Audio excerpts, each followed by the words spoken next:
Bienvenue à toutes et tous pour ce webinaire. On est ravis de vous accueillir pour cette table ronde virtuelle en compagnie d'Agnès Julien, présidente de Technilum, d'Alain Gilles, designer, de Vincent Thiesson, concepteur lumière, pour environ 1 heure.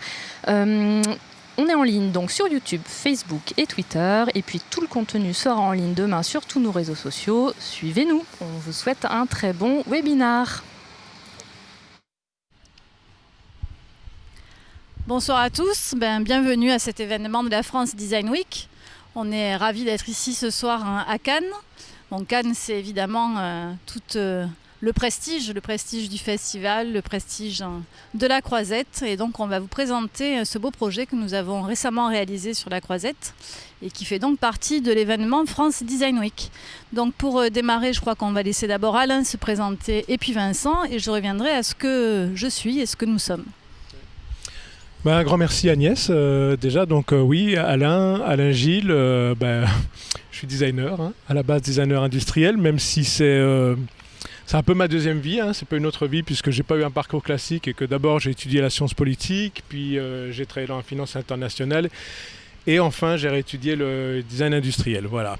Un jour je me suis lancé, j'ai créé mon propre studio et je travaille en gros pour beaucoup de marques de ce qu'on appelle l'édition. L'édition, c'est un monde un peu particulier dans le design, c'est-à-dire que c'est en gros les grandes marques, ce qu'on voit souvent dans les magazines, le mobilier, des produits, mais c'est aussi souvent des choses que nous, en tant que designers, nous proposons. Donc c'est des produits signés où on met beaucoup plus peut-être notre personnalité que si on était juste une agence qui répond à un brief. Donc quelque part, on a pas tant l'habitude de répondre à des briefs, même si forcément on sait aussi que les gens avec qui on travaille ont des attentes, ont des besoins pour leur collection.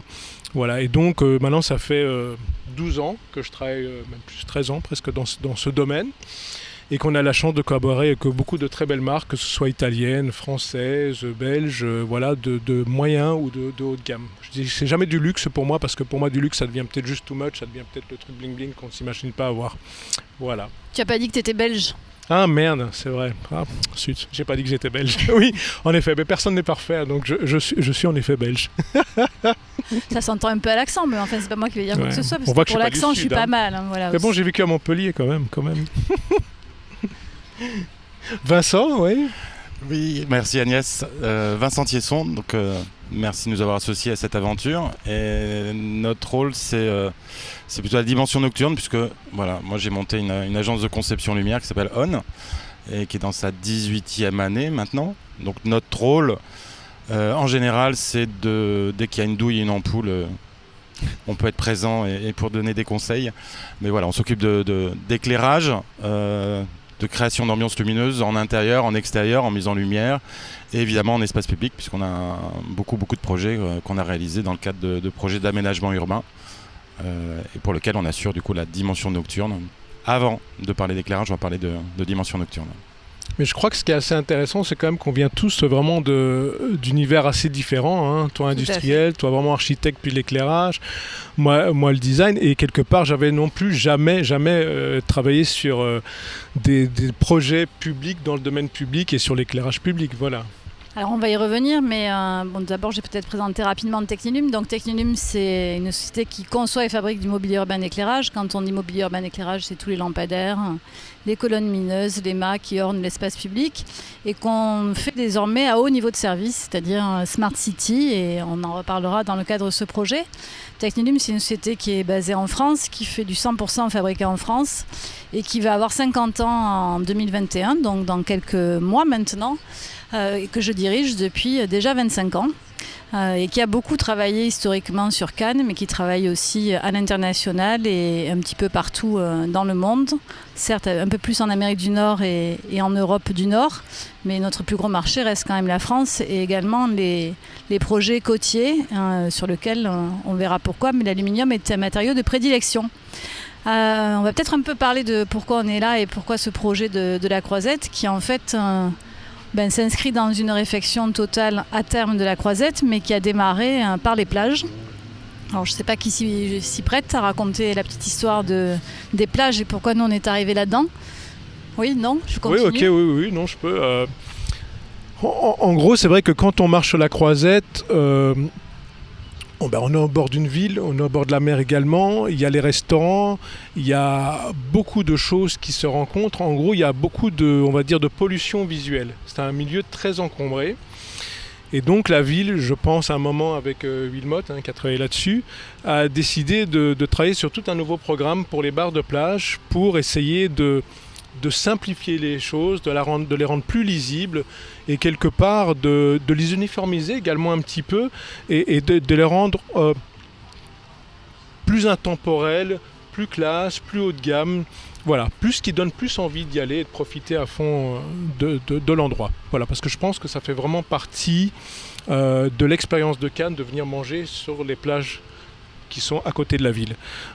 Donc, dans cette idée-là, ils en sont arrivés à un moment à se dire qu'il fallait avoir des nouvelles entrées de plage et donc des nouveaux éclairages, nouveaux porte-drapeaux. Et donc, ils ont lancé un appel public. Voilà.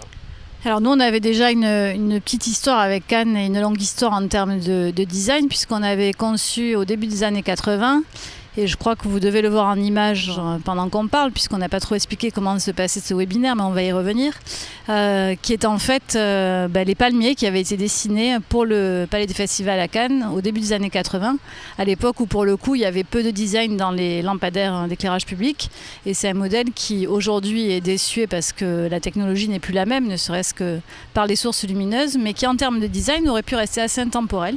Et donc, avec cette histoire et la ville de Cannes et de nombreux autres projets aussi, quand l'appel à la candidature a été lancé, on a donc constitué une équipe. Et c'est là que va démarrer la petite histoire, puisque cette rencontre, elle est un peu insolite quand même. Alors nous, on se connaissait depuis longtemps, Vincent, et on peut dire qu'on a fait déjà pas mal de projets ensemble. En revanche, Alain, un peu... Une découverte, mais il fallait constituer une équipe avec 3 personnes, donc un concepteur lumière, un fabricant et un designer. Et alors, chercher un designer, évidemment, on pense tous à des grands noms du design que je ne vais pas citer parce qu'on ne va pas leur faire trop de pub, mais bon, on imagine des grands noms dont on pouvait imaginer qu'ils seraient inaccessibles et peut-être aussi à lesquels on aurait eu du mal à travailler. Et donc, la rencontre, elle s'est faite par une amie commune au final, qui est architecte de formation, mais qui a aussi une boutique de design et d'objets et de mobilier à Béziers, Architruc et Balthazar.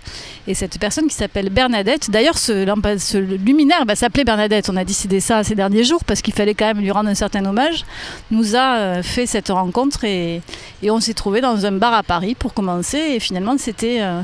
un bon moment, raconte la suite peut-être. C'est vrai que je me souviens encore que Bernadette c'est quand même une personnalité, faut le savoir. C'est 200% d'énergie, voilà, et c'est un concentré du Sud. Et donc régulièrement, on va dire, de par le monde, de moi en Europe, j'ai tendance à la croiser dans les foires. Presque toujours, quand je suis à Milan, je vais tomber sur elle. Et là, on était à Maison Objet. Et comme d'habitude, elle me saute dessus, elle est contente de me voir. Moi aussi, je suis ravi de la voir.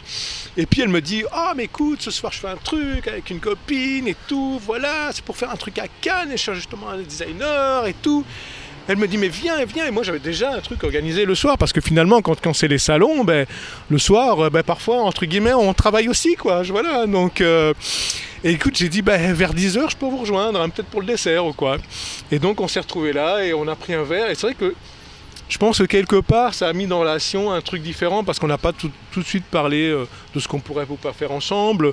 On a bu un verre, on a parlé plein de choses, et en fin de compte on a appris à se connaître et peut-être à se comprendre, et c'est souvent vachement important, je crois, qu'on travaille sur un projet. Bien entendu, quand quelqu'un dit oui, non, ça peut être juste oui, non, mais en fait comprendre, ça peut vouloir dire parfois que ça veut dire autre chose que ça. Alors en fait elle m'avait fait une liste sur les designers. Ah oui. Et alors il y avait plein de choses, mais Alain Gilles, il y avait marqué le plus sympa et le plus abordable, je m'en rappelle. Après il y en avait d'autres, il y avait des jeux de mots et leurs noms, donc on va tout refaire, mais peut-être qu'un jour on en reparlera à cette liste parce qu'elle était quand même assez juste. C'est vrai qu'elle donc était en tout cas c'est comme ça qu'on a démarré. Et je confirme, c'est plutôt sympa. Et donc après on est parti dans un sujet qui était donc constitué cette équipe, et on a, je pense, beaucoup de gens ont dû répondre à cette envie d'appel à la candidature, et on a donc été sélectionnés dans cette phase candidature. Et en fait pendant on a été 3 équipes sélectionnées, donc on a su ensuite qui étaient nos concurrents, et c'était des gros morceaux quand même, on peut dire, dans la profession, et avec des belles équipes. Et puis on a commencé à faire cette première phase de dialogue, et la première phase sur laquelle on a présenté un premier projet. Même deux projets d'ailleurs. Oui, 2 projets fondamentaux différents, c'était effectivement. Un peu lâché. Ouais. Voilà. Je dirais que il faut aussi voir le contexte. Hein. C'est que à partir du moment où on vous dit que vous êtes sélectionné, que vous faites partie des 3 équipes qui vont pouvoir présenter quelque chose, au fait, vous avez 1 mois et 10 jours. Alors dit comme ça, 1 mois et 10 jours, c'est super long. Mais en fin de compte, c'est pas comme si on est en train d'attendre devant son ordinateur pour travailler. Donc on a déjà plein de projets en cours, on a d'autres choses à faire. Et donc finalement, ça passe super vite. En plus, moi, j'ai jamais fait ça. Donc, il fallait le temps de rentrer dans le sujet, de comprendre. C'est pas forcément les dimensions avec lesquelles j'ai l'habitude de jouer. Donc, je sais qu'à un moment, par exemple, j'habite dans une arrière-maison et donc dans ma cour, j'avais repéré sur la maison du voisin quelle est la hauteur de plus ou moins genre 6 mètres 50, 7 mètres. Juste pour pouvoir me rendre compte quand je regardais comment je dois apprécier la chose, quoi. Parce que j'ai pas forcément l'habitude de travailler avec des échelles comme ça. Voilà. Donc, on a eu assez peu de temps. On se retrouve à proposer 2 choses et en fin de compte, on sort de ce premier rendez-vous avec la fine de Cannes. Je crois un peu dépité quelque part. Hein. On avait un peu tous des appréciations différentes. Oui, exactement. Vous deux, vous étiez totalement dépités. était... Non, j'avais pas dit qu'ils avaient adoré, j'avais dit qu'il fallait qu'on retravaille la copie. Oui. Mais en tout cas, j'étais moins défaitiste que vous étiez déjà mort, quoi. Et moi, j'avais cru comprendre que, et toi aussi, je crois, Vincent, que on était allé trop loin et... Disons qu'on avait pas mal de remarques et d'éléments à retravailler, donc c'était pas très glorieux. Exactement, tout à fait. Donc, c'était bien, ça nous a secoué. Hein. Oui, Ça oui, nous secoue tout à violemment.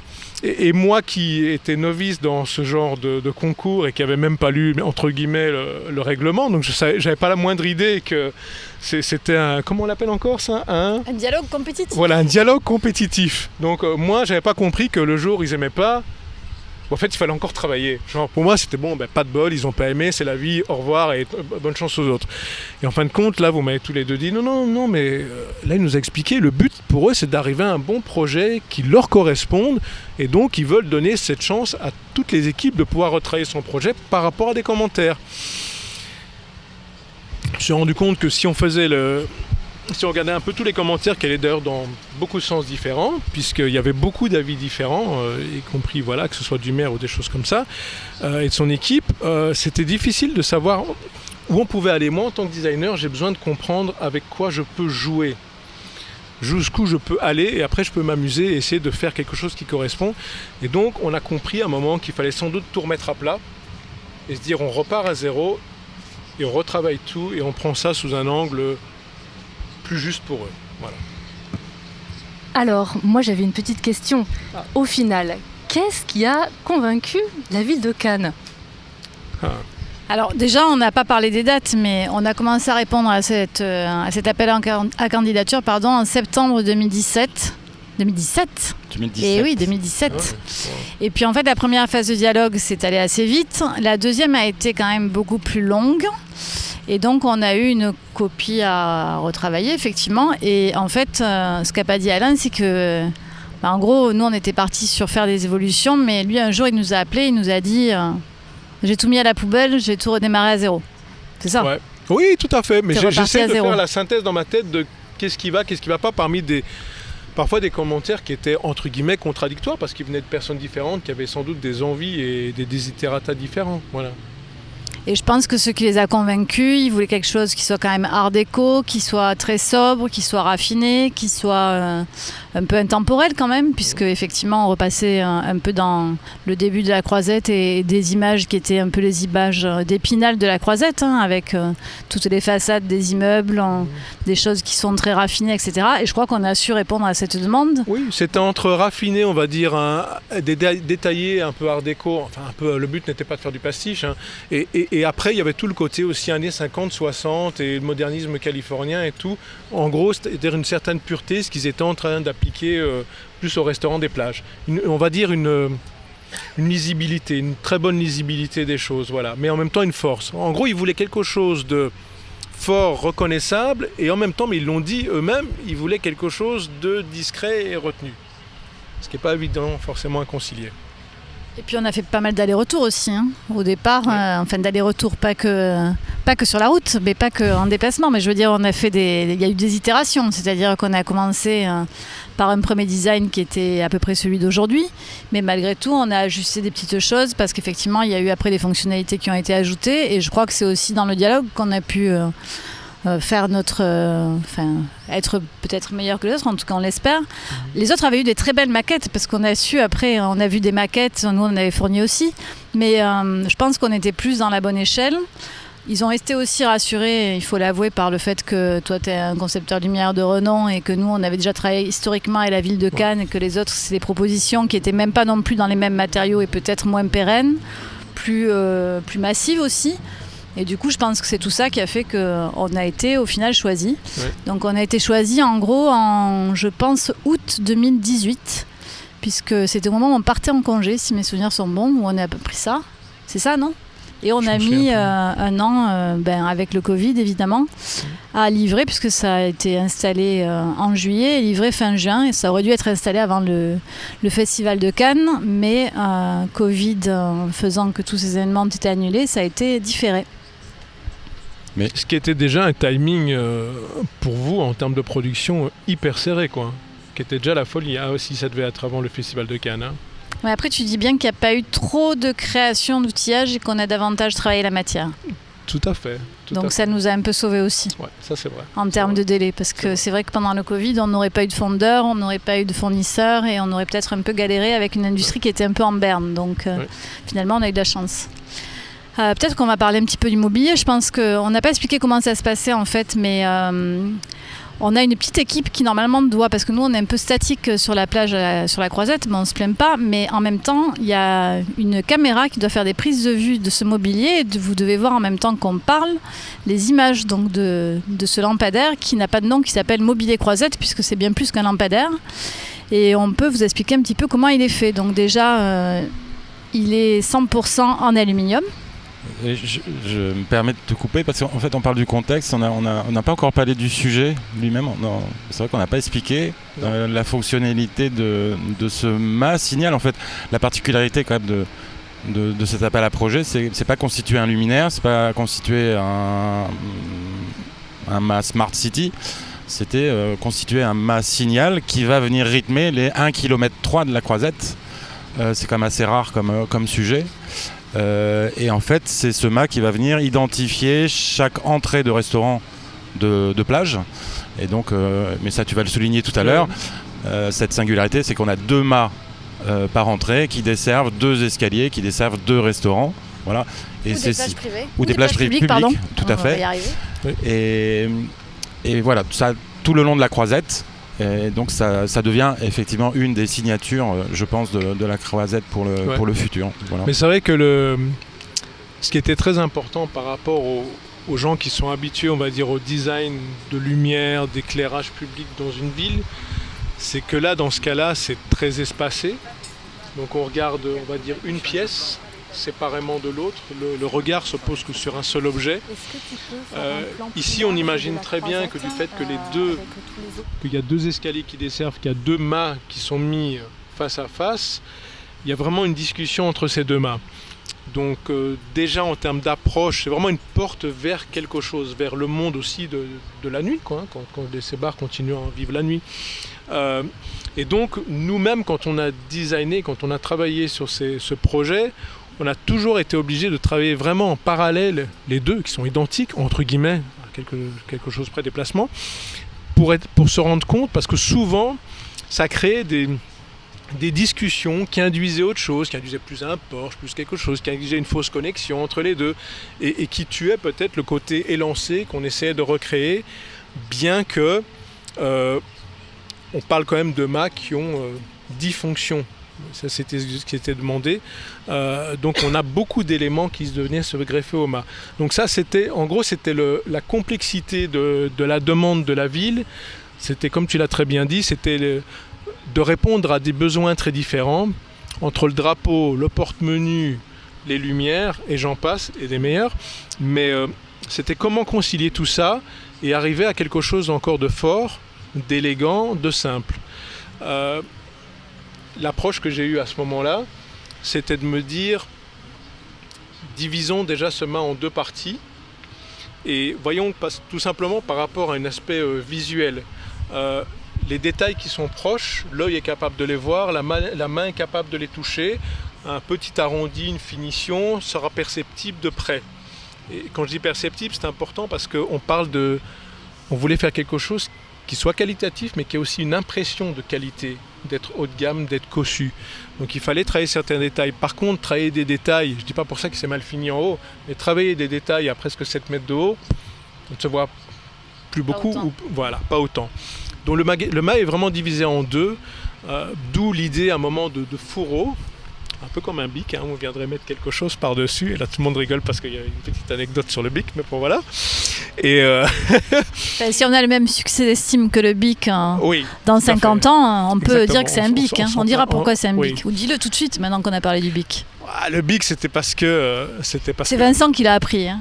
Oui, c'est Vincent qui l'a appris, c'est vrai, parce qu'apparemment les concurrents l'appelaient comme ça, mais également parce que... L'appelle comme ça maintenant. L'appelle comme ça, d'accord. Ouais. Mais parce qu'également, parce que l'architecte qui suivait le projet, l'architecte de la ville de Cannes qui suivait le projet, à un moment, on m'a quand même glissé dans le clou d'oreille,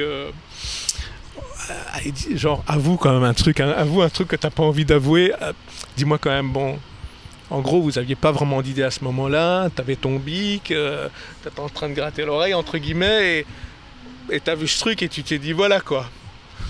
Et j'ai dit, je vois tout à fait ce que tu veux dire. Bah, c'est un bic de luxe en fait. Ouais, c'est un bic de luxe, je vois ce que tu veux dire. En gros, ta logique est vraie, mais c'est vrai que c'est pas arrivé comme ça. On s'est dit un fourreau. C'est toi qui as parlé de fourreau, etc. Voilà. C'est une épée où on vient mettre quelque chose par-dessus, c'est quelque chose qu'on chapeaute, c'est un deuxième niveau qu'on ajoute, donc le côté un peu plus noble. Après, c'est vrai que c'est la même logique qu'un bic. Voilà. Et donc, si je continue sur la petite histoire de la logique donc, du mât, donc on est sur deux parties qui est divisée et qui crée vraiment une vision graphique, puisqu'il y a l'enseigne qui est à l'endroit où ça change de niveau. L'enseigne, c'est l'endroit, je le dis parce que l'enseigne, personne ne sait forcément ce que ça veut dire, c'est vraiment l'endroit où on marque le nom de la plage. Voilà. Et l'enseigne vient créer vraiment un jeu graphique avec le drapeau et l'ensemble du haut. Alors donc, tu sais qu'on va nous montrer tout ça en détail, donc peut-être que ça serait bien qu'on en parle un peu après, parce que comme la caméra doit suivre pendant qu'on parlera en détail des fonctionnalités, on va attendre un petit peu. Je vois ça à côté, on n'en a pas reparlé quand on a dit des itérations à la ville de Cannes, c'est aller jusqu'au choix des couleurs. Oui. Et donc on a fait des prototypes de choses comme celle-là. À la base, comme il y avait cette idée de mettre entre guillemets un capuchon dessus, les premières propositions étaient avec vraiment deux couleurs pour bien marquer la chose. Après, il y a une longue réflexion sur le fait qu'on n'est pas en train juste de faire quelque chose qui doit être joli pour maintenant, mais qui doit très bien vieillir. Dans 30 ans, ce sera sans doute encore là, on l'espère. Voilà. Et après, il y avait aussi, je veux dire, les desiderata de la ville et un vote qui a été fait. Et donc, beaucoup de tests de combinaison de couleurs pour finalement en arriver à un mât blanc. Voilà. Il a failli être noir. Hein. Il a failli être noir. Bah, pour moi, il aurait pu être noir parce que ça marquait beaucoup la différence. Mais voilà, après, ça n'a pas fait l'unanimité. Et loin de là, on en est arrivé en effet à une couleur finalement qu'on retrouve dans la ville de Cannes un peu partout sur les éclairages publics. C'est le blanc, un blanc chaleureux. Et avec des accents, je dis bien des accents, parce que c'était le côté, pas bling bling, mais un peu plus chic, légèrement art déco, pour souligner, avec juste les accents de doré. Alors on n'est pas sur des vraies matières, tout simplement, parce qu'on est à côté de la mer et que ça ne tiendrait jamais. Donc on est sur des finitions. Du thermolacage Axo. Exactement. Ça c'est technique, voilà. Mais bon, Exactement. C'est le fabricant de poudre, mais tout à fait. Comme quand même les couleurs sont belles, on peut le citer. Ouais. Mais sans eux, ça ne résisterait pas, comme on est en bord de mer. Et après, il y a eu en effet tous des... Tu veux les montrer ? Non, vas-y, okay. Tu les tiens. Parce que là, c'est lourd, hein ? Ouais, c'est super lourd. Ça, c'est donc... En fait, je montre peut-être pour ceux qui se demandent comment est l'intérieur de mât, parce que c'est quand même super intéressant. Moi, je trouve ça assez fascinant, comment on peut accrocher des choses à l'intérieur. Et donc, on a fait tous des tests avec, entre autres, surligné. Je disais là, il y avait entre autres le marquage, parce que chaque mât a un numéro, surligné. Et donc, on a testé des finitions, que ce soit noir et gris, que ce soit blanc et gris, que ce soit... On a même eu un brun chaleureux qui était au fait magnifique, mais qui finalement nous semblait ne pas être le plus approprié juste au bord de la plage, qui a presque remporté d'ailleurs la faveur des gens qui jugeaient. On a eu un peu peur parce que nous on le montrait un peu comme ça en plus. Voilà, comme quoi c'est toujours risqué de montrer des choses en plus. Et donc on va peut-être un peu parler aussi des matériaux, on en a parlé rapidement tout à l'heure, mais quand Karen demandait pourquoi la ville de Cannes s'est convaincue aussi, je pense que l'aluminium n'est pas neutre parce que c'est un matériau qui est 100% corrodable et 100% recyclable et non corrodable, et donc 100% recyclable et à l'infini, comme quoi je m'embrouille, mais bon c'est bien ça. Et en l'occurrence, comme ils en avaient déjà eu sur pas mal de projets, ils savaient que c'était aussi l'assurance, la pérennité d'un matériel et donc d'une facilité aussi de maintenance. Et on le voit dans les finitions aujourd'hui, puisque tu l'as dit, c'est des matières assez nobles. Quand on prend le projecteur, on a un verre, une matière qui est en verre de forte épaisseur, et on n'est pas allé ni sur des plastiques, et on a essayé d'éviter au maximum tous les matériaux qui étaient d'abord entre guillemets non recyclables, et en tout cas pas très vertueux et pas très nobles, pour aller vers quelque chose qui soit cossu et qui fasse vraiment ressentir la qualité du matériau. Et je crois que c'est aussi ce qu'on souligne maintenant quand on voit ce mât. Peut-être qu'on va commencer à parler quand même de la mutualisation des services, non ? Et du fait que... De la lumière. Et de la lumière, mais on va y... Je revendique. Je revendique. Tu as une petite liste à suivre. Justement... D'accord, vas-y. Non, je te titille parce que je voulais souligner aussi la singularité du programme. Tout à l'heure, je disais le programme au sens général, mais en termes de lumière, c'est assez singulier parce qu'en fait, on intervient dans une zone qui a déjà sa propre lumière. Alors, on a la lumière de tous les restaurants qui sont là, qui sont installés et qui vivent, et qui parfois sont calmes, mais parfois aussi font la fête, donc il faut l'intégrer. On a l'éclairage de la croisette elle-même qui existe et qui sera peut-être revalorisé plus tard, mais voilà, dans un premier temps, il existe et il faut faire avec. Et puis on a le fameux tapis de lumière, je ne sais pas si tout le monde le connaît, mais ce tapis de lumière, il est relativement célèbre, il est presque attaché à la croisette. Et son autre singularité, c'est quand même, il a été mis en place il y a quasiment 20 ou 25 ans. C'était tout le début des diodes, la mise en place de la nouvelle technologie. Et donc c'est assez drôle que 20 ans après, on soit en train d'installer des mâts qui intègrent justement toute la nouvelle technologie que le service éclairage, ou en tout cas les mâts support d'éclairage peut apporter au niveau de la ville. Le tapis rouge. Singulier. Non, je parlais de tes services. Non, mais le tapis, il est rouge. Le tapis il est rouge, mais il évolue en fonction des événements. Puisque Cannes, évidemment, c'est beaucoup d'événements, et beaucoup d'événements qui commencent, ou en tout cas qui finissent tard la nuit. Donc la dimension nocturne, elle est relativement essentielle. Et donc c'est un tapis qui s'adapte au 14 juillet, aux fêtes de fin d'année, à la Saint-Patrick, et évidemment dans les nuits courantes, il est rouge, à l'image du tapis de la montée des marches. Voilà. Donc télégestion. Et donc oui, alors on avait cette idée de tout contrôler en fait. Voilà. Donc, mais avant de rebondir là-dessus, il y a aussi un autre élément, toujours à la grande échelle, c'est travailler la dimension nocturne de ce mât signal. C'était répondre à 3 échelles. La grande échelle, puisque mettre un signal sur 1,2 km, voilà, faut essayer que ça fonctionne, que ça marche. Et donc là, effectivement, on a mis de la télégestion pour que chaque mât puisse entre guillemets dialoguer les uns avec les autres pour avoir une vraie scénographie à l'échelle des 1,2 km. C'est l'échelle de l'entrée des bars, enfin des restaurants pour l'adressage, ce qu'on appelle l'adressage. De jour, tu vas parler d'enseigne, mais nous on parlait de nuit d'adressage, pour dire il faut qu'on puisse repérer l'ensemble de ces restaurants. Et puis ensuite, il y a la dimension plutôt urbaine, en disant voilà, face à ce tapis lumineux où finalement chaque entrée était plutôt un trou noir, qu'est-ce qu'on va y mettre en place? Et là, on a fait référence à une image de Cannes et du bord de mer qui est plutôt le reflet de l'eau. Voilà. Donc ça, c'était pour balayer en règle générale l'ensemble du projet. Voilà. Bon, on se met à parler des fonctionnalités du mât quand même, puisqu'ils doivent être en train de le montrer. Donc le mât, il en a plus de 10 fonctionnalités, ce qui est quand même assez rare, parce qu'avoir un mobilier qui concentre autant de choses, c'est rarissime. On pense d'ailleurs que ça n'existe pas, en tout cas, ça n'existait pas encore. Donc il y a la numérotation des plages, dont on a pas mal parlé. Il y a les enseignes lumineuses des plages. Alors avec quand même une spécificité, puisque ces enseignes, bon, on ne l'a peut-être pas suffisamment dit, mais tout a été conçu et fabriqué en France, à Béziers et dans nos ateliers. Donc 100%, que ce soit les luminaires, les enseignes, évidemment le mât, les projecteurs, enfin l'ensemble du mobilier. Et cette enseigne lumineuse, elle a une caractéristique particulière, c'est qu'après avoir fait le choix de la lumière blanche et que les noms des plages, qui sont tous différents évidemment, sont découpés, et ben, le blanc sur blanc, parce que normalement le plexi est blanc, et ben, c'était pas visible.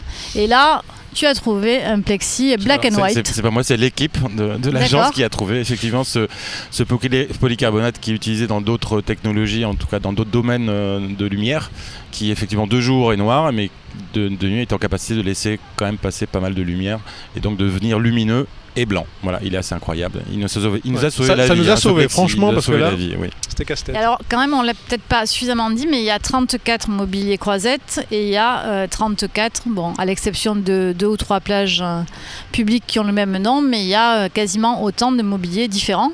puisque entre ceux de droite, ceux de gauche et les noms des enseignes, ils sont tous quasiment différents.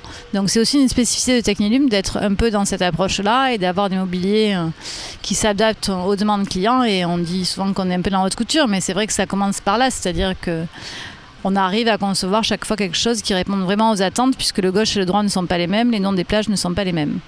Ensuite, il y a le kakémono. Bon, le kakémono, c'était une demande qui était historique, puisque les kakémonos ou les porte-drapeaux faisaient déjà partie du décor historique. Donc, c'était initialement un drapeau et qui est devenu kakémono pour s'assurer qu'il soit toujours lisible et pas en berne quand il n'y a pas de vent. Ou Qu'il soit pas triste, en gros. Qu'il soit pas triste, voilà. Donc là, il est toujours tendu.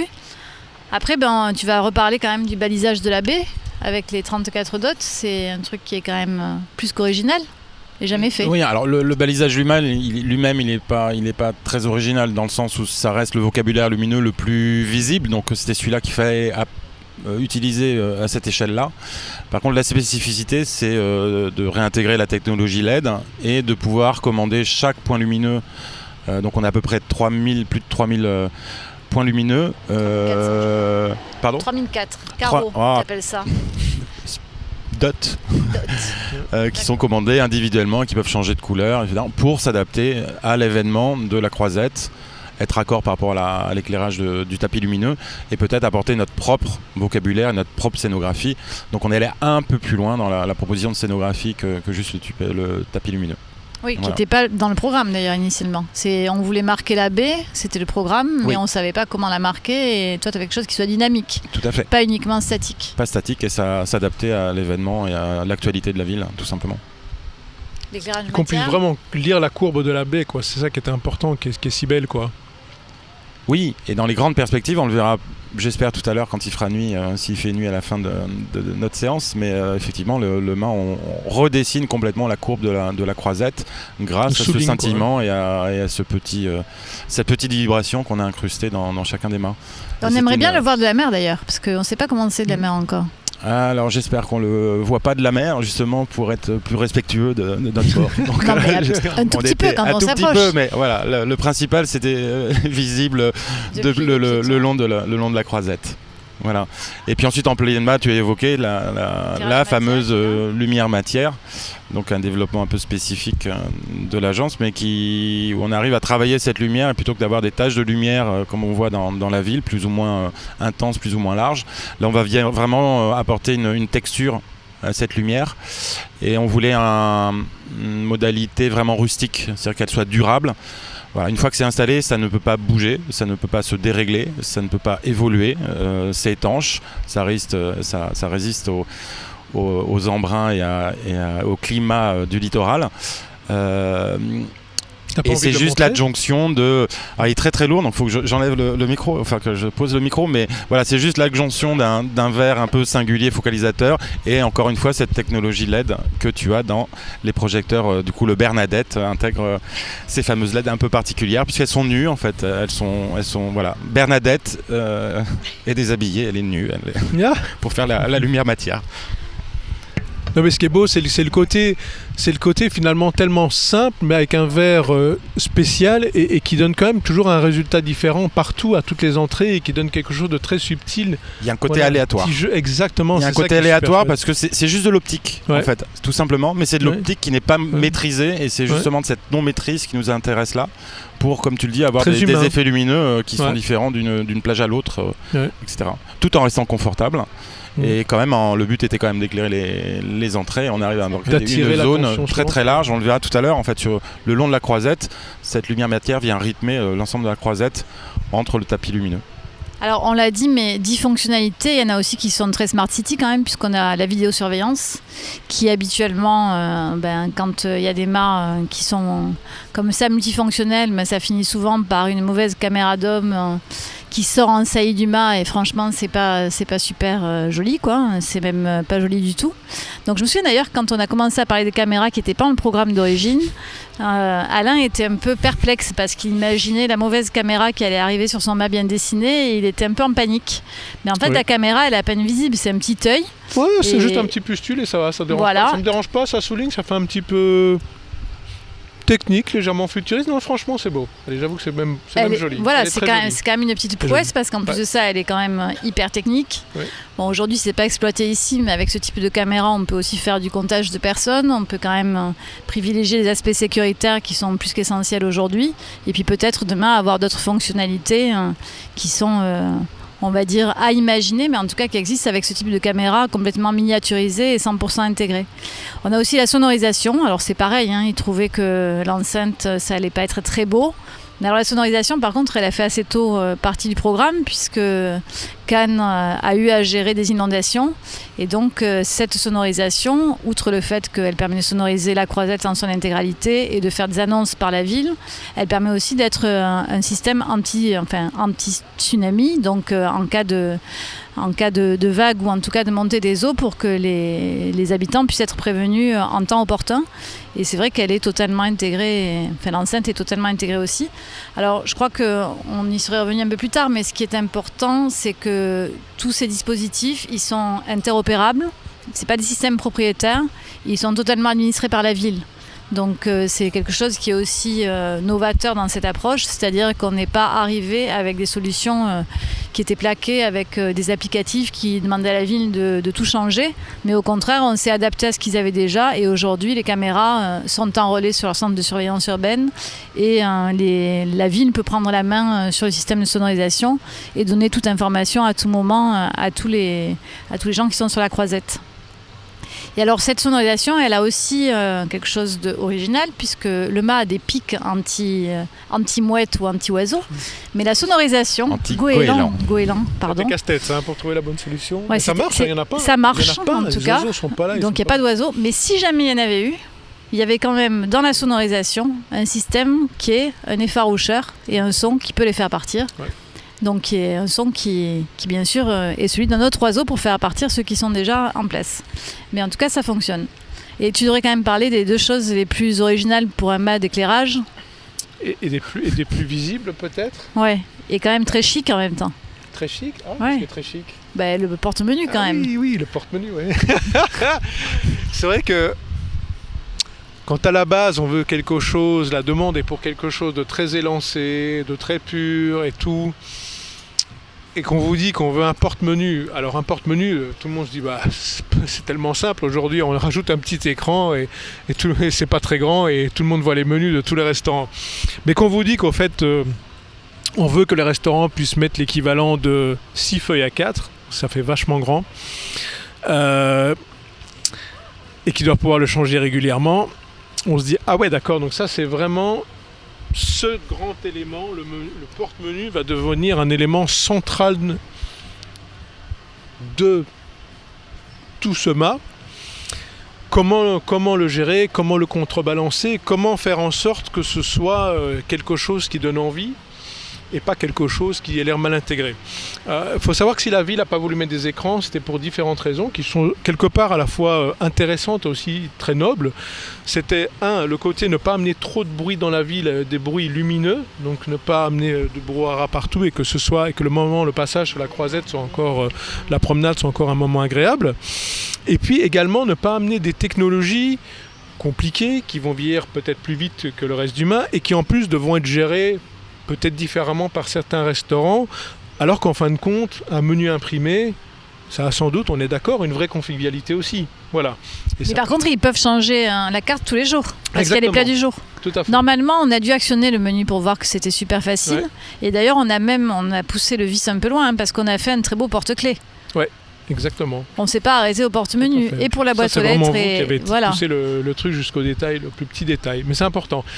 Et le porte-menu, on s'est dit, il faudrait qu'ils soient un peu désolidarisés du mât pour que le mât respire.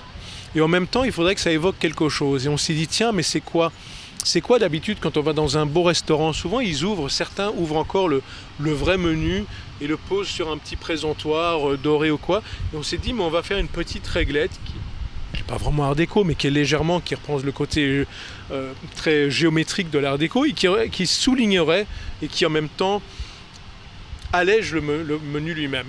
Et en plus, on voit le support à l'arrière, on le voit vraiment, on voit le côté doré à l'arrière. Parce que la difficulté également de ce mât, c'est qu'il est vu sur tous ses angles, puisqu'il y a des gens qui montent et descendent des escaliers, il y a des gens qui passent sur la croisette, il y a des gens qui, du haut de leur hôtel ou de leur appartement, vont voir le mât également. Donc il fallait que de partout, ça n'ait pas l'air de quelque chose de très massif et que ça reste quelque chose d'attrayant et en même temps de moderne. Pour moi, ça c'était important. Voilà. Il paraît même évident dans le design. Pardon. Je te l'ai jamais dit, mais il paraît aussi évident. Maintenant, il paraît évident. Il est évident. Maintenant, voilà. il est le côté reconnaissable. Moi, je trouve que quand tu arrives et que tu vois finalement de deux côtés ces porte-menus et le mât, j'ai l'impression un petit peu que c'est comme quand tu vas... on s'imagine les vieux cinémas comme ça, il y avait encore des billetteries qui étaient à l'avant. C'est un peu comme si tu passais un espèce de sas et que ça te conduit vers quelque chose et tu vas vers l'autre expérience de la vie sur la plage, quoi. T'as pas oublié un truc dans les mâts ? Dans les fonctionnalités, t'as oublié un truc j'ai oublié un truc, j'ai oublié... qui est sac quand à dos. même... Le sac à dos. Ah oui, le sac à dos. Zut, le sac à dos. Le sac à dos. Dora l'exploratrice. Fallait que je dise celui-là. Ça, c'est vrai que c'était le... Alors c'est quoi le sac à dos ? C'était le vrai challenge. Le vrai challenge, c'est quand on vous dit que sur un mât, mais je rappelle, la demande était que le mât soit élégant et soit élancé. Et qu'on vous dit que dans ce mât, on voudrait qu'on rajoute une boîte aux lettres. Alors, imaginez pas la petite boîte aux lettres à la base. Normalement, il y a des formes très spécifiques et normées pour les boîtes aux lettres qui sont énormissimes, pour qu'on puisse même rentrer les paquets. Et en fait, l'idée, c'était que les facteurs ne doivent pas... donc c'était une demande de la ville, que les facteurs ne doivent pas descendre jusque dans le bas des restaurants pour déposer le courrier. Bon, très bien. Entre-temps, me mettre ça sur mon mât, entre guillemets, j'étais un peu... Sur ton dos. De quoi ? Et te le mettre sur ton dos. Oui, et le mettre sur mon dos, j'étais là. Comment est-ce qu'on va gérer ça ? Parce qu'une boîte aux lettres, en général, et surtout vu de côté, quand on est en train de se balader, c'est pas ce qu'on s'attend à voir et c'est pas forcément la chose la plus jolie. Et donc, on s'est dit, il faut qu'on trouve quelque chose où ce soit beau des deux côtés, qui ait une certaine légèreté. Donc, on a vraiment un côté sac à dos, comme certains sacs très structurés, qui a une forme oblong, comme ça, donc rectangulaire, et les bords bien arrondis. Qui d'ailleurs fait un petit peu art déco aussi quelque part, mais très simple. Et on a commencé à la concevoir, on était contents, on se dit ça marche bien, et puis on s'est dit mais bon, Technilum c'est pas forcément un fabricant de boîtes aux lettres. Donc si on veut vraiment que ce soit bien réussi, c'est quand même, ça a l'air de rien de boîte aux lettres, mais c'est déjà beaucoup d'opérations. Et donc on s'est dit mais en fait est-ce que si on cherchait, si ça se trouve, on trouve quelque chose qui correspond un petit peu à notre design. Et on a fini par trouver une boîte danoise qui faisait cette très belle boîte aux lettres qui correspondait presque à ce qu'on aurait designé. En fait, j'ai dit que tout était fabriqué chez nous à Béziers, mais c'est l'intrus, la boîte aux lettres. C'est vrai. Merde. En fait, elle est arrivée plus tard. Mais d'ailleurs, il faut avouer que comme c'est le seul truc qui n'est pas en aluminium, mais qui est en acier galva avec du thermolacage, comme on n'est pas 100% confiant, on a constitué un stock de boîtes aux lettres. Mais on l'a dit à la ville aussi, que la boîte aux lettres, elle n'était pas made in Technilum et pas fabriquée en France. Tout à fait. Mais c'est juste que le matériau est différent. Donc, en tout cas, on a anticipé s'il y a un petit souci. En même temps, c'était une vraie économie de moyens et le modèle correspondait exactement. Esthétiquement, exactement à ce qu'on voulait. Pourquoi aller chercher plus loin, quoi. Bon, en tout cas, je crois qu'avec ce mât, quand on le voit, on va dire qu'on n'est pas très humble de dire ça, mais c'est quand même une prouesse et technique et esthétique, parce que quand on voit tout ce qu'il y a comme fonctionnalité, d'avoir quelque chose qui soit aussi sobre, et on en a vu des mâts aujourd'hui qui commencent à devenir pseudo-intelligents, mais souvent les choses sont des éléments rapportés, et il n'y a pas d'intégration réelle. Oui, c'est intégration de la Smart City auquel tu fais référence, mais je trouve que c'est une réponse assez intelligente dans le sens où elle peut être dans la technologie, comme les haut-parleurs, la vidéoprotection, mais aussi elle est dans ce que j'appelle le rustique, c'est-à-dire qu'elle amène du service, mais de base. Alors, ton sac à dos, c'est un service. Le porte-menu, c'est un service. Et alors, moi, je milite pour que, effectivement, les supports d'éclairage apportent des services, mais pas forcément que dans la haute technologie. Voilà, il y a des spécialistes pour ça. Et moi, j'aime bien contrôler ce qui est un peu plus rustique et qui marche sur une longue durée. Voilà.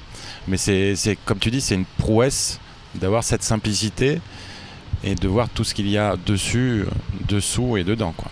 Après, je crois que ce qui est peut-être intéressant, c'est de comprendre que si on a pu se permettre certaines choses, déjà c'est parce que moi j'y connaissais rien, mais j'ai compris quand tu me l'as expliqué, que tu me l'as montré, que vous avez déjà vraiment une technologie de mât qui permet des accroches où les choses qui sont entre guillemets rapportés, voilà, Par l'épaisseur et par les l'épaisseur, dispositifs. arrive vraiment par les dispositifs d'attache et tout, fait qu'on ne voit rien, que tout a l'air de vraiment être ancré dans le mât. Ce qui est déjà pour moi en tant que designer une très grande chance de pouvoir faire un produit, un objet qui est beaucoup plus beau. Voilà, personne n'a envie de trucs où on voit des attaches, des connexions, des connectiques. Et en plus, le cas quand même de la croisette où finalement ce n'est pas tellement d'éléments à fabriquer, du fait que donc on ne pourrait pas se permettre d'investir dans des moules et tout ça, des choses comme ça qui feraient des économies d'échelle si on était sur un projet beaucoup plus grand.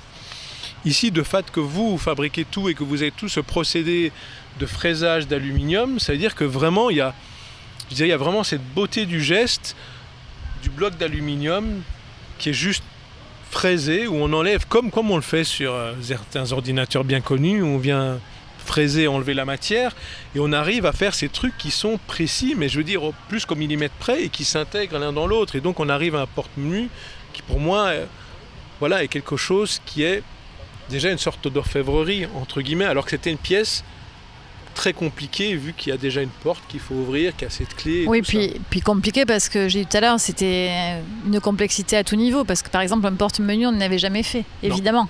On avait fait des luminaires, mais un porte-menu, on ne savait pas comment ça allait réagir, on ne savait pas si le verre n'allait pas renvoyer trop de reflets, on ne savait pas comment l'actionner, on ne savait pas comment glisser des feuilles à l'intérieur, on ne savait pas comment les protéger, donc c'était aussi une découverte pour nous. Mais je crois que le design, c'est ça, quoi. C'est en fait aller faire des essais, on ne l'a pas dit, mais on a fait un prototype quand même de ce mât qui a été présenté à la ville de Cannes chez nous, et qui était un prototype quasiment fini, sur lequel on a juste ajusté... on va dire à la marge des petites choses, des petits détails et modifier des échelles, mais en gros pas grand chose. Après la grosse quand même contrainte technique, et il ne faut pas qu'on l'oublie parce que pour nous c'est aussi quelque chose qui fait grandir une entreprise, c'est que c'est un projet sur lequel on a pas mal de gens qui ont collaboré, mais qui nécessitent aussi des ingénieurs mécatroniques quand historiquement on n'avait que des ingénieurs mécaniques. Donc ce qui veut dire qu'on va dans un autre domaine, c'est l'électronique, c'est être sur des choses qui n'étaient pas vraiment notre quotidien quelques années encore en arrière. Et on peut évidemment citer des collaborateurs, mais Vassili Beyas et même aujourd'hui un élève ingénieur, Anthony, il a passé quelques nuits sur la croisette à faire des réglages. Avec toi et avec tout le monde. Donc c'est aussi ça, je crois, l'histoire d'une entreprise et le fabriquer en France, la French Touch, c'est ça, c'est aller l'itération et se relever un peu des défis pour avancer sur quelque chose qui soit totalement novateur. Et les mâts viennent de s'allumer. Ça c'est bien, alors on est bon dans le timing. Et ils sont rouges en plus.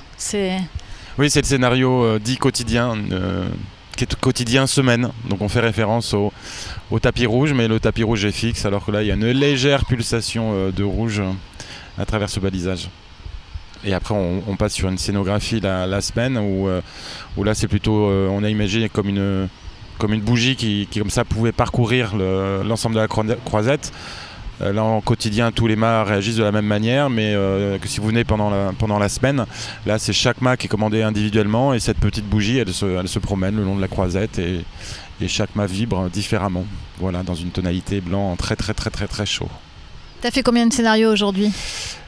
Je crois qu'on est à 12 scénarios, avec 4 ou 5 scénarios qui sont déjà programmés au sens calendaire du terme, et d'autres scénarios qui peuvent être enclenchés en fonction de l'événement que accueille la ville de Cannes.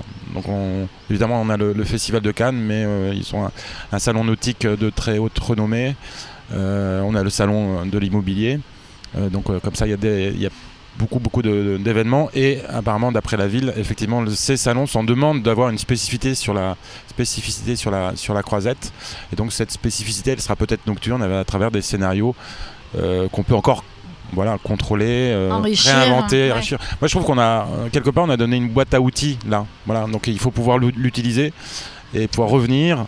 On a passé quand même pas loin de 10 nuits de programmation sur cette croisette, et même au bout de 10 nuits, on sent qu'il y a une potentialité à travers ce contrôle de chaque mât. Tu l'évoquais tout à l'heure, il y a une potentialité qui est assez redoutable, donc il faut pouvoir s'appuyer dessus et pouvoir réinventer des choses pour les futurs événements de ville. T'as pas parlé du bleu, blanc, rouge ? Le 14 juillet Le 14 juillet quand même. On l'a vu presque le 14 juillet. Je ne connais plus une demande de maîtrise d'ouvrage collective sans 14 juillet. Voilà, c'est devenu le b.a.-ba de chaque. Je pense que c'est un mouvement national, sociétal, où depuis hélas les événements de Paris, c'est devenu une volonté de pouvoir marquer, rendre hommage. C'est affecté au 14 juillet, mais aussi on peut l'enclencher à n'importe quel moment national. Enfin, pour nous, pour dire qu'ils sont fabriqués en France, c'est quand même pas mal aussi de faire une photo le 14 juillet. Quand on le vend à l'étranger, c'est pas mal, quoi. Ça nous fait des belles images. Attention, je suis capable de faire le drapeau belge. Ne me tente pas. Alors là, celui-là, on l'avait pas dans les scénographies, mais on peut y penser. J'avais envie juste de revenir sur un petit détail que tu avais dit qu'en effet, vous aviez fait un prototype qui était presque un premier exemplaire, tellement il était déjà ultra fini. Ce qui est très amusant, en tout cas pour moi, qui heureusement tu m'avais rassuré, qui n'est pas l'habitude, c'est que le prototype, elle était montré en intérieur, chez vous, dans l'usine. Et notamment nous, entre guillemets, on découvre la chose, hein, ça passe de la 3D à la réalité. Vous l'avez encore vu évoluer petit à petit en le fabriquant, mais nous on le découvre. Et c'est vrai que le premier truc, évidemment, en tant que designer, quand on arrive, on veut être sûr que les proportions étaient bonnes, quoi. J'ai dit à quel point je n'avais pas forcément l'habitude de travailler ce genre de proportions et que c'est quand même le truc qui est un peu capital, dans ce genre de projet, pour être juste. Et c'est vrai que dans un intérieur, ça réagit pas pareil. C'est pas du tout pareil. Ça réagit pas du tout pareil. Tout est aussi pensé pour, une surface ronde joue avec la lumière. Il y a un côté, si le soleil est là, il y a un côté qui est très lumineux, l'autre qui est plus sombre. Tout ça fait que ça affine, que ça donne du galbe et tout ça. Et en intérieur, il n'y a pas ça. Il y a des néons. Je ne sais pas si c'est des néons chez toi, mais en gros, il y a des grosses lumières qui éclairent. Des néons, des LED. Des LED, excuse-moi. Voilà. Et c'est vrai que la première impression, c'était là. C'est pas mal, mais j'espère que c'est pas trop gros quand même, parce que ça me semble beaucoup plus gros que ce que j'avais imaginé. En plus, il y avait la partie qui, normalement, est l'accroche, on va dire, qui n'est pas dans le sol ici, qui est sur le côté, mais qui était sortie, donc tout paraissait plus grand, et c'est vrai que j'ai eu peur. Après, un petit vent de panique, mais ça le fait toujours, hein. Tout ce qu'on montre sur table, historiquement, moi j'ai quand même quelques années d'expérience maintenant, dès qu'on montre à un client un proto sur table, systématiquement c'est trop gros, c'est trop dimensionné. Quand on montre à des concepteurs lumière, des sections de mât, ils sont trop gros. Quand on leur montre des projecteurs, ils sont trop gros. Et tout va vers la miniaturisation aussi. Mais c'est vrai que c'est un truc qui est vraiment aujourd'hui très ancré. Et historiquement, les luminaires étaient bien plus gros que ce qu'ils ne sont aujourd'hui, mais un diamètre 800 sur table, c'est énorme, 800 mm. Un diamètre 800 mm à 7 ou 8 mètres, voire 10 mètres de haut, c'est plus très gros. Léger, quoi. C'est un peu léger. Ouais. Bon, je crois qu'on va arriver à peu près à la fin de ce webinaire. En tout cas, je pense que c'était intéressant, et même de se remémorer pour nous le projet, hein, puisque c'était quand même une sacrée prouesse technique, une rencontre esthétique. Mais il faut quand même qu'on pense à remercier la ville de Cannes, sans quoi, et sans eux, on ne serait pas là.